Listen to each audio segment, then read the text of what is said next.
खुदी को कर बुलंद इतना, खुदी को कर बुलंद इतना कि हर तकदीर से पहले खुदा बंदे से खुद पूछे, खुदा बंदे से खुद पूछे, बता तेरी रजा क्या है, बता तेरी रजा क्या है। Welcome back to my channel. आज का एक डिमांडेड वीडियो है। मेरे एक स्टूडेंट के फादर साहब ने एक स्टोरी मुझे भेजी और कहा कि मैडम इसके ऊपर एक वीडियो बनाएं। कल का मेरा वीडियो तैयार था, इसलिए मैं कल नहीं बना पाई, लेकिन आज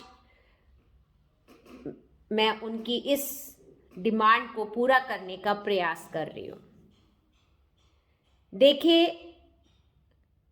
अगर हम हमारे प्राचीन काल के इतिहास में जाएं तो हमारे जो वर्ग या वर्ण व्यवस्था थी और वर्ण व्यवस्था के हिसाब से हम अपने अपने कार्यों को करते थे।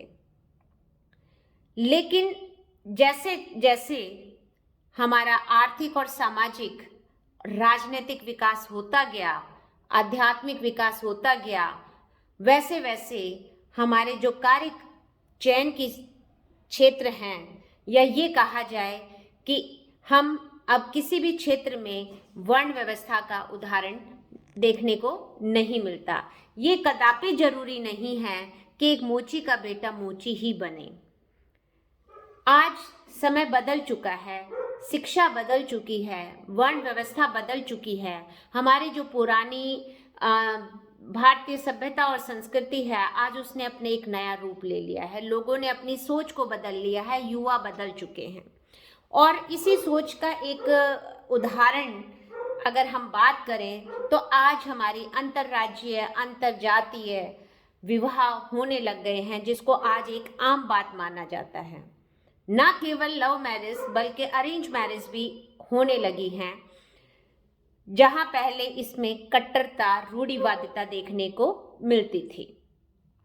आज का विषय जो स्टोरी थी वो संक्षेप में मैं आपको बता दूं कि एक सफाई कर्मचारी और उसके अधिकारी से संबंधित थी, और अधिकारी अपने सफाई कर्मचारी को डांट लगाता है। लेकिन समय बदलता है, चक्र बदलता है और इंसान की परिस्थिति भी बदलती है। जरूरी नहीं है कि आज एक सफाई कर्मचारी का बेटा सफाई कर्मचारी ही बनकर रह जाए। उस बच्चे ने इतनी मेहनत करी और वो अपने आप को अधिकारी, एक क्षेत्र अपने डिपार्टमेंट का सीनियर ऑफिसर बना। और जो अधिकारी उसके पिता को डांट लगाता था और उसे नौकरी से निकालने की धमकी देता था, आज वही अधिकारी उसके पास में आकर, उसके बेटे के पास आकर उससे बैठने की अनुमति मांगता है। तो ये एक दृष्टांत जो वीडियो मेरे पास भेजा, मैंने इस पे काफ़ी चिंतन किया और सोचा कि आज भी क्या समाज में इस तरह की चीज़ें हैं। वो वीडियो एक मैसेज कन्वे वाला भी है। अगर हम उसमें देखें तो हमारी मेहनत और हमारी मानसिकता हमें किसी भी समस्या का सामना करने के लिए मजबूर कर देती है और हम उस चीज़ के लिए आगे निकल जाते हैं। अगर हम मानसिक रूप से सुदृढ़ हैं और हम अपने सही डायरेक्शन में काम कर रहे हैं, तो हम अपनी पुरानी परंपराओं को या हम अपनी गरीबी को ख़त्म कर सकते हैं, हम आगे बढ़ सकते हैं। इसका मैं एक बहुत करंट उदाहरण अपनी एक छात्रा का दूंगी। नाम मैं यहाँ पर शेयर नहीं करूँगी, लेकिन वो जिस जाति से बिलोंग करती थी, वो जो लोहार होते हैं, जो एक जगह से दूसरी जगह पे परिवर्तन करते रहते, स्थान परिवर्तन करते रहते हैं कि आज उन्होंने अपना घर कहीं पे सड़क के किनारे लगा लिया, कल या 2 महीने बाद किसी दूसरे क्षेत्र में चले गए। इस तरह के मात्र वही बच्ची एक ऐसी थी परिवार में जो जैसे तैसे करके सरकारी स्कूल से पढ़कर 12वीं कक्षा पढ़कर वो डीएलएड पाठ्यक्रम में, जो पहले बीएसटीसी हुआ करता था, उसमें उसका प्रवेश होता है। लड़की के पास में बहुत सारी ऐसी खामियां थी, खूबियां थी। खामी यही थी कि वो एक गरीब परिवार से थी। उसके पीछे अनपढ़ लोगों का तांता था, ये कहा जाए कि अनपढ़ लोग जिनकी मानसिकता बहुत संकीर्ण है वो उसके पीछे थे। लेकिन मैं उसकी सास को और उसके पति को सैल्यूट करती हूँ कि उन्होंने उस पर भरोसा किया और उसके पूरी हर तरह से उसको साथ दिया। बच्ची का कैंप बीकानेर में लगता है, तो बेटा छोटा है, क्लासेस तो रेगुलर लगा लेती थी क्योंकि सास बीच में बच्चे को संभाल लेती थी, लेकिन कैंप है, 7 दिवसीय कैंप है, नाइट में आपको स्टे करना है, तो वहां पर किसी का साथ में होना जरूरी है। वो कैंप अटेंड करे, बच्चे को संभाल ले, तो उसकी सास उसके साथ बीकानेर तक गई। ऐसा जज्बा एक अनपढ़ व्यक्ति में अगर हो सकता है तो पढ़े लिखों में क्यों नहीं। आज उस बच्ची ने अपने पूरे परिवार की छवि बदल दी, पूरे परिवार की आर्थिक स्थिति बदल दी। आज वो बच्ची गाड़ी में घूमती है, आज उसने अपना पक्का मकान बना लिया, आज वो एक जगह रहने लग गए जहां उसका हस्बैंड बिल्कुल अनपढ़ है। लेकिन यही बात मैं कहना चाह रही हूँ कि हम पढ़ाई से, शिक्षा से और हमारी कड़ी मेहनत से हम अपनी परिस्थितियों को बदल सकते हैं। ऐसे ही बहुत सारे ऐसे आईएएस ऑफिसर और आईपीएस ऑफिसर हुए हैं जिन्होंने अपनी गरीबी को, अपनी बाधाओं को कभी भी अपने मिशन में, अपने एम में आगे नहीं आने दिया और वो आगे बढ़े और आज अच्छे अच्छे पोस्ट, कहीं ना कहीं कलेक्टर लगे हुए हैं। पढ़ा होगा आपने कि एक रिक्शा चालक की बेटी आईएएस टॉपर बनी, एक कर्मचारी जो किसी सेठ के यहाँ पर सेवादारी का काम करता था, उसका बेटा यूपीएससी में 616वीं रैंक लेकर आता है। तो ऐसे बहुत सारे उदाहरण आपको मिल जाएंगे। आज अगर पिता मजदूर है, आज अगर पिता किसान है, आज अगर पिता मोची है, आज अगर पिता सफाई कर्मचारी है, तो ये जरूरी नहीं है कि उसके बच्चे भी वही बने। अगर बच्चा शिक्षित है, अगर परिवार की मानसिकता ब्रॉड है और अगर हम कहें कि बच्चे की लगन, उसकी साहस और सारी बाधाओं से अगर वो ऊपर निकल जाता है तो वो कहीं ना कहीं अपने पैरों पर खड़ा हो सकता है और वो अपने उस सारे परिस्थितियों को बदल सकता है। केवल फर्क किसका है? इस सोच का। और हमारे समाज में आज भी अगर ऐसी संकीर्ण विचारधारा है जो इस आधार पर हम किसी परिवार का मूल्यांकन करते हैं या अंकन करते हैं तो गलत है। हो सकता है कि आज मेरी परिस्थिति क्या है, कल मेरा बच्चा उस परिस्थिति को बदल दे, तो समय के हिसाब से हो सकता है कि उससे अपॉइंटमेंट लेने के लिए भी लोगों को खड़ा होना पड़ जाए।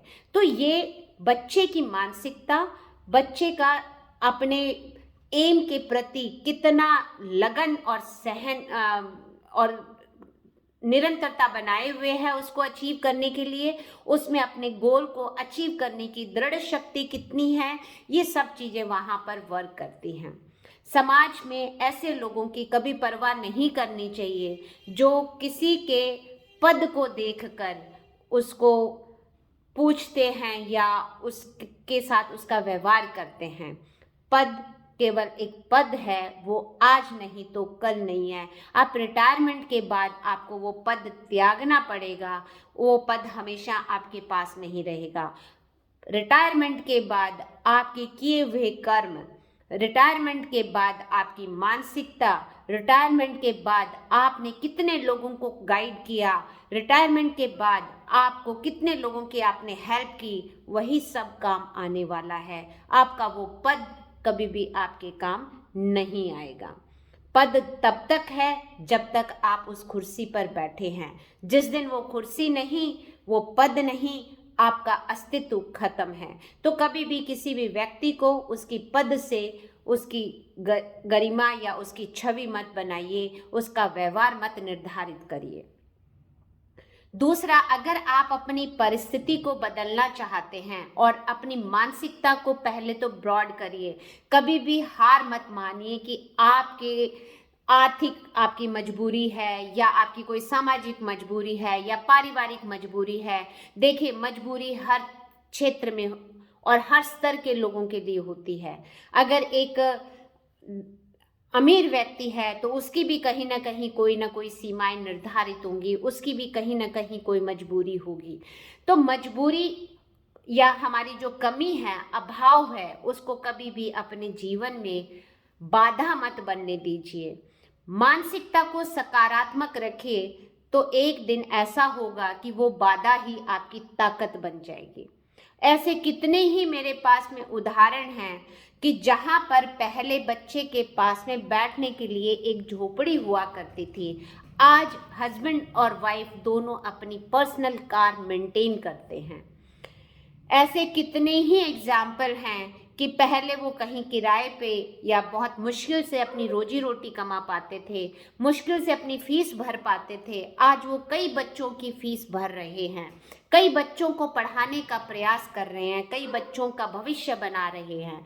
तो कभी भी ये वही लोग हैं जिन्होंने संघर्ष किया, ये वही लोग हैं जिन्होंने अभाव को सामना करते हुए आगे बढ़े, ये वही लोग हैं जिन्होंने कभी लोगों की परवाह नहीं करी, ये वही लोग हैं जो बड़ी से बड़ी बाधा को, बड़ी से बड़ी समस्या को बड़ी निडरता से आगे निकाल ले गए। अगर हम अपनी मानसिकता को सकारात्मक रखें, खुद पर विश्वास रखें और अपने गोल के प्रति दृढ़ निश्चय रखें या उसके लिए दृढ़ता रखें और उसके लिए एक जुनून अपने अंदर पाल लें, तो हम अपने गोल तक आसानी से पहुंच सकते हैं। और हम अपनी परिस्थितियों को, अपने परिवार की स्थितियों को, अपने परिवार के सदस्यों के लिए तो करते ही करते हैं, यहाँ तक कि अपने देश के भविष्य में भी पूरा पूरा योगदान दे सकते हैं। तो मेरा उन लोगों से, उन विद्यार्थियों से, उन बच्चों से और उन माँ बाप से भी ये एक रिक्वेस्ट है या एक निवेदन है कि कभी भी अपनी आर्थिक कमजोरी को बाधा मत बनने दीजिए। आर्थिक अभाव आपको कष्ट दे सकता है, आर्थिक अभाव आपके काम को रोक सकता है, लेकिन अगर आप अपनी दृढ़ शक्ति रखते हैं तो आप उसको पूरा कर लेंगे। कुछ पेरेंट्स के लिए ये थॉट होते हैं कि मेरे बच्ची की एजुकेशन तो मेरे पे बोझ बन गई है, मैं इतना खर्चा कहाँ से निकालूं। तो मेरा ऐसे पेरेंट्स से यही कहना है कि आप उसको शादी में 50, 60, 70 हज़ार रुपये कम दे दीजिए, लेकिन उसको एजुकेशन पूरी दीजिए, ताकि कल को वो आपके जैसे ना सोचे कि मैं मेरे बच्चे को एजुकेशन कैसे दूं, मेरे बच्चे की एजुकेशन मेरे लिए बोझ बन गई है। अगर बच्ची अपने पैरों पर खड़ी है तो आप ये मानकर चलिए कि वो केवल एक परिवार को नहीं, 2 परिवारों को, आने वाले कई पीढ़ियों को संस्कारित करती है, शिक्षित करती है और संभालती है। और आज अगर हम अपनी बच्ची को ये सोच के कि इसकी शादी भी करनी है, वहाँ पे भी खर्च करना है और मेरे पास तो इतना पैसा नहीं है, तो बेटी होना बोझ लगता है, बेटी की एजुकेशन बोझ लगती है, तो वो बच्ची केवल चूल्हा चौका ही करेगी, वो आगे कभी नहीं बढ़ पाएगी और वो जिंदगी भर दूसरों के आगे हाथ फैलाती ही रहेगी, चाहे वो पति के सामने, चाहे पिता के सामने, चाहे भाई के सामने या बाद में बेटे के सामने, वो केवल हाथ ही फैलाती रह जाएगी। ना केवल बेटी बल्कि बेटा भी। मैंने यहाँ तक देखा है कि मेरे एक ऐसा स्टूडेंट जिसके फादर दिहाड़ी किया करते थे, अभी भी करते हैं, उन्होंने अपना काम नहीं छोड़ा, लेकिन बच्चे ने अपने परिवार की कंप्लीट पिक्चर चेंज कर दी। जब फादर साहब उसका एडमिशन कराने आते हैं तो उनके कपड़ों पे पैचेस लगे हुए थे। किसी कारण से उनको मुझे बुलाना पड़ा कॉलेज में, तो उनका स्टेटमेंट था कि मैडम मुझे कम से कम 5 दिन का टाइम दीजिए, मुझे बांसवाड़ा से आने में जो किराया लगेगा वो जुटाने के लिए मुझे कम से कम 5 दिन चाहिए। ऐसी भी परिस्थितियां, लेकिन उन्होंने हार नहीं मानी, दिहाड़ी मजदूरी कर कर अपने बच्चे को पढ़ाया। बच्चा दृढ़ संकल्प में है कि नहीं, मुझे अपने मेरे फादर ने जितनी मेहनत की है, मेरे बच्चों को जैसे मेरे लिए पेट काटना पड़ रहा, मुझे ऐसा ना करना पड़े, मैं अपने बच्चों को अच्छी से अच्छी शिक्षा दूं तो मैं आगे बढ़ सकता हूं। और यही एक थॉट उसको आगे लेकर आता है। तो मेरा यही कहना है अपने युवा साथियों से, अपने बच्चों से, कि बहुत बार ऐसा देखा जाता है कि जिन घरों में कोई अभाव नहीं है वो बच्चे गोल ओरिएंटेड नहीं होते। उनको बस ये है कि डिग्री लेनी है। देखिए, डिग्री तो मिल जाएगी, लेकिन उस डिग्री को आप एक पेपर के रूप में यूज़ करना चाहते हैं, अपनी फाइल को मोटी करना चाहते हैं, या आप उस डिग्री को कैश करना चाहते हैं। डिग्री कैश कब होगी? जब आप उसको कहीं ना कहीं उस डिग्री के आधार पर नौकरी करेंगे, अपनी सेवाएं देंगे। और सेवाएं देने के लिए आप में कुछ होना चाहिए, कुछ जुनून होना चाहिए। आज बेरोजगारी की दरें इतनी क्यों बढ़ रही हैं? पेपर क्यों लीक हो रहे हैं? पेपर क्यों बिक रहे हैं?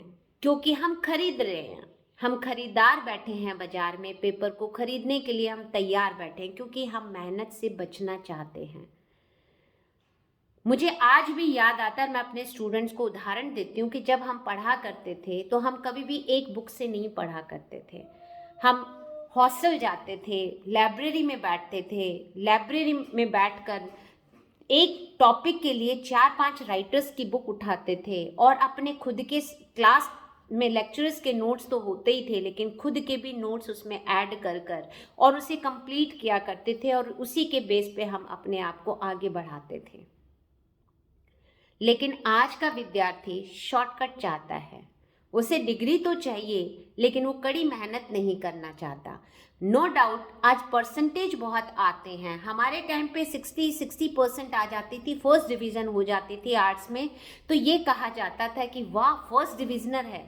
आज बच्चा 97, 98, 99% तक मार्क्स ले रहा है, लेकिन अगर हम उसको धरातल पर देखें तो उस बच्चे के पास आज वो नॉलेज नहीं है, वो सब्जेक्ट की गहराई नहीं है जो उसके पास होनी चाहिए।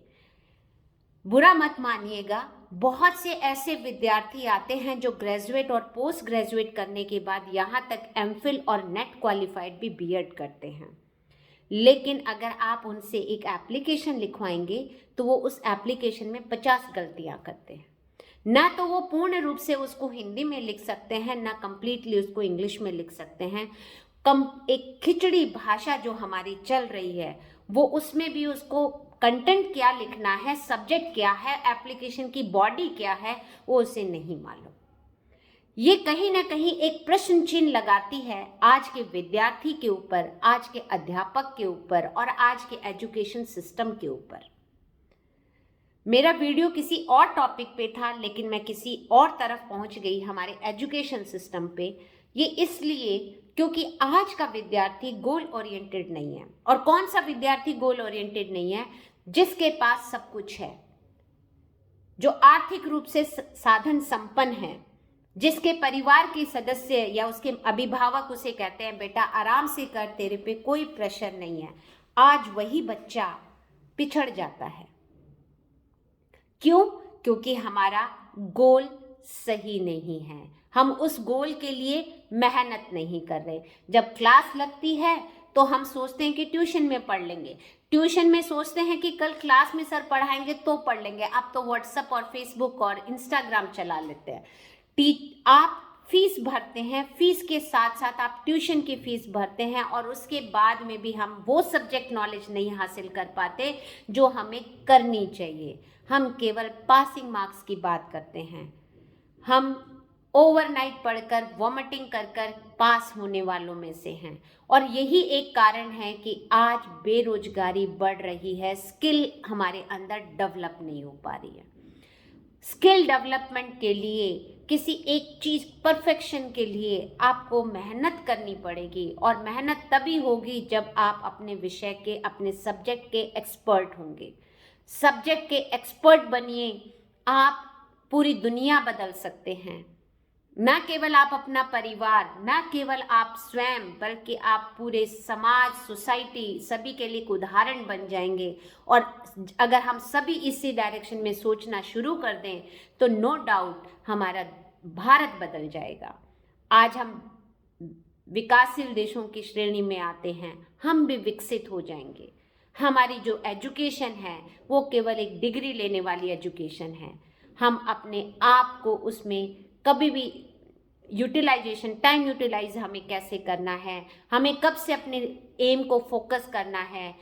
90% स्टूडेंट एमलेस स्टडी कर रहा है, उसे ये नहीं पता कि मुझे भविष्य में क्या करना है। तो कुछ ऐसी चीजें हैं जिनके ऊपर आप सोचिए, समझिए, चिंतन करिए, बड़ों का मार्गदर्शन लीजिए और फिर अपने समय का सदुपयोग करते हुए आगे बढ़िए। आज आप हो सकते हैं कि एक हेल्पर के बेटे हैं या बेटी हैं, आप हो सकते हैं कि आज आप एक वॉचमैन के बच्चे हैं, आप हो सकता है कि आज आप एक गार्ड के बच्चे हैं, आप एक सफाई कर्मचारी के बच्चे हैं, एक क्लर्क के बच्चे हैं, लेकिन आने वाले टाइम में आप एक आईएएस, आईपीएस, आप एक कलेक्टर, आप एक प्रोफेसर, आप एक लेक्चरर, आप एक प्रिंसिपल, कुछ भी बन सकते हैं। सारी दुनिया आपकी मुट्ठी में है, आप जैसा चाहेंगे अपने भविष्य को बना सकते हैं। तो मैं अपनी बात को यहीं समाप्त करती हूँ और जहाँ तक मैं उन पेरेंट्स से भी उम्मीद रखूँगी कि उन्होंने जिस थॉट के लिए मुझे बनाने के लिए कहा वो थॉट उनको मिल गया होगा। अगर आपको मेरी बात, मेरे थॉट, मेरी चिंतन शैली पसंद आई हो तो प्लीज़ इसे लाइक और सब्सक्राइब ज़रूर करिएगा और अपने साथियों के साथ शेयर करिएगा।